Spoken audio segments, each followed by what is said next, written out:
People walk past an Uber advertisement outside the Uber main office in Mandaluyong City, Metro Manila, Philippines, August 15, 2017. A streamer reads, "My car was a liability before, but now it's an asset."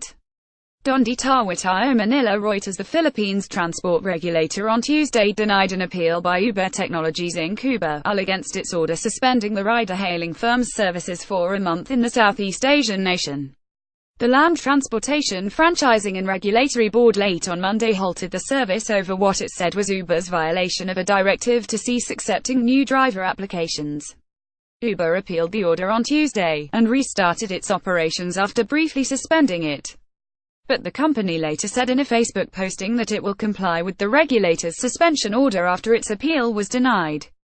The Philippines' suspension is the latest setback this year to Uber, one of the most valuable startups in the world with a valuation upwards of $60 billion, which is struggling to recover from a series of scandals and is hiring a new leader. Uber is already facing regulatory scrutiny in several Asian markets, including in South Korea and Japan. The firm said last month it is suspending its services in the Chinese-ruled territory of Macau from July 22. Any Uber-registered cars that defies the suspension order will be fined and impounded, lawyer Aileen Lizarda, a member of the Transportation Board, told Reuters in a text message. All these cases involving Uber, and for that matter anyone involved in public transportation system, has to understand that we need to be in some level of regulation, Board Chairman Martin Delgra told reporters at a briefing on Tuesday.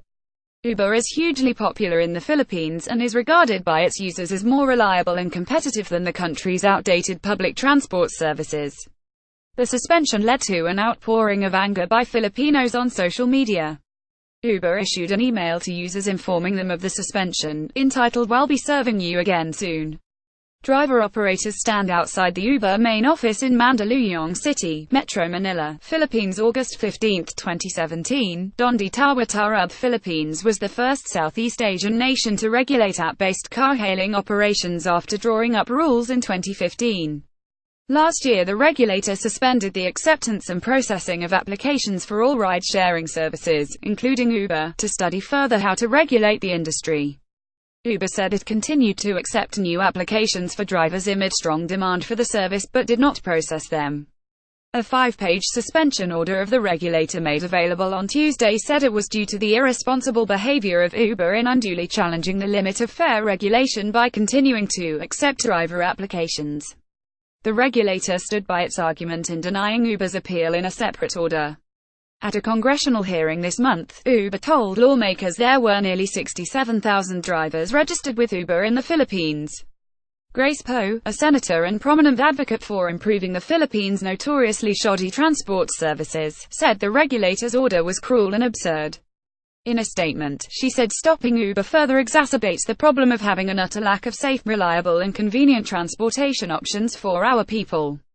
But President Rodrigo Duterte's spokesman Ernesto Abella said a balance must be struck between innovation and laws and regulations that the regulator has to implement as part of its administrative function. Additional reporting by Martin Petty, editing by Murali Kumaran, Antharaman and Susan Thomas.